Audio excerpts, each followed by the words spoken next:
عطار کی بدولت چمکی ہے میری قسمت، عطار کی بدولت مجھ کو ملی ہے عزت، عطار کی بدولت۔ السلام علیکم ورحمۃ اللہ وبرکاتہ۔ میں ہوں آپ کا میزبان محمد عمدیل عطاری۔ امید کرتا ہوں آپ سب دوست خیریت سے ہوں گے۔ آج میں بات کرنے جا رہا ہوں ایک تھوڑے ڈفرینٹ ٹاپک پر۔ بعض اوقات ایسا ہوتا ہے کہ ہم جب کسی مذہبی شخصیت کو یا مذہبی جس کا لباس وغیرہ مذہبی ہو یا جس کا انداز وغیرہ مذہبی ہو، مثلا اس کی جو اس نے مثلا طریقہ کار اپنایا ہوا ہے وہ مذہبی ہو، تو ہم اس کو اگنور سا کر دیتے ہیں۔ ہم اس کو اتنی مثلا کوئی فوقیت وغیرہ نہیں دیتے، ہم اس کو پیچھے پیچھے رکھتے ہیں۔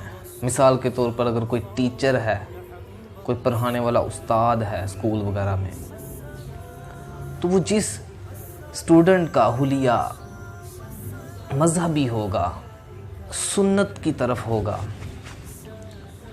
وہ اس اسٹوڈنٹ کے ساتھ ویسا بیہیویئر نہیں کرتا ٹیچر۔ عام طور پہ کرنے والے کرتے بھی ہیں اچھا بیہیویئر، لیکن کئی ٹیچر معذرت کے ساتھ ایسا کرتے ہیں کہ ان کو ایسی توجہ نہیں دی جاتی۔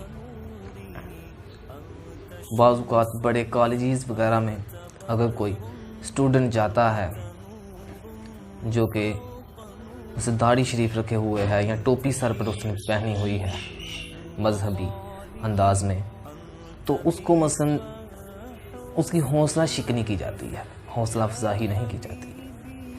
بعض حوصلہ افزائی کرنے والے بھی ہوتے ہیں، لیکن ان میں حوصلہ شکنی کرنے والے بھی موجود ہوتے ہیں۔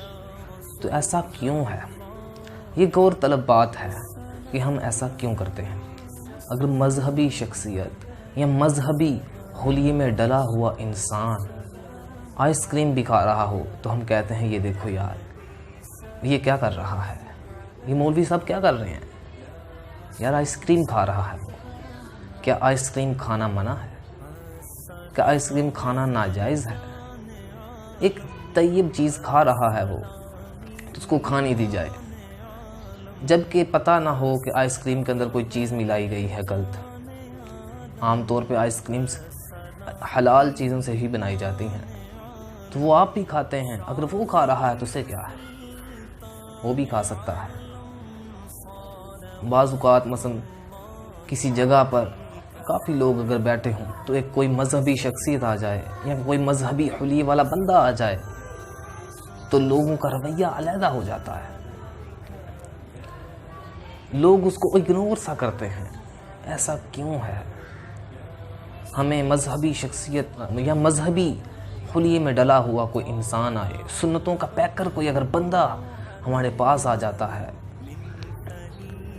کہ اس نے امامہ شریف پہنا ہوا ہے، اس نے داڑھی شریف سے اپنے چہرے پر سجائی ہوئی ہے، وہ نمازوں کا بھی پابند ہے، تو ہمیں اس کی عزت کرنی چاہیے اور اس کی حوصلہ افزائی کرنی چاہیے کہ وہ اور نیکی کے کاموں میں ہم آگے بڑھے، اور خود کو بھی ہمیں نیکی کے کاموں میں آگے بڑھانے کی کوشش کرنی چاہیے، اچھے نیک اعمال کرنے کی کوشش کرنی چاہیے۔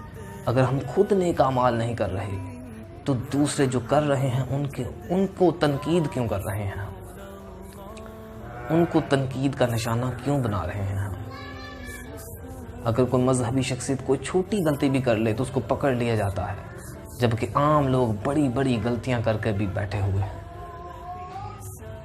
ان کو کیوں نہیں پکڑا جا رہا؟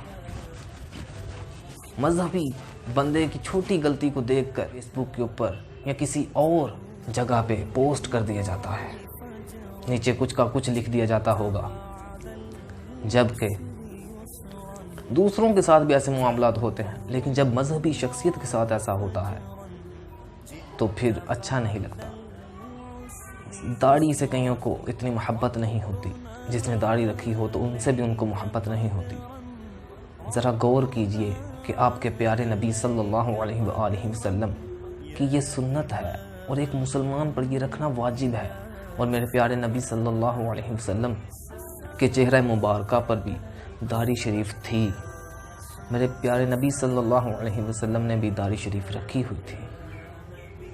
اللہ پاک ہمیں نیک اعمال کرنے اور جو مذہبی طور پر جو لوگ ہیں ان کے ساتھ تعاون کرنے، ان کی حوصلہ افزائی کرنے کی ہمیں توفیق عطا فرمائے۔ اگر کسی بھائی کا میری وجہ سے کسی مسلمان کا دل دکھ گیا ہو تو مجھے معاف کر دیجیے گا۔ اللہ پاک آپ کی مدد فرمائے۔ مجھے دعاؤں میں یاد رکھیے گا، اپنا خیال رکھیے گا۔ السلام علیکم ورحمۃ اللہ وبرکاتہ۔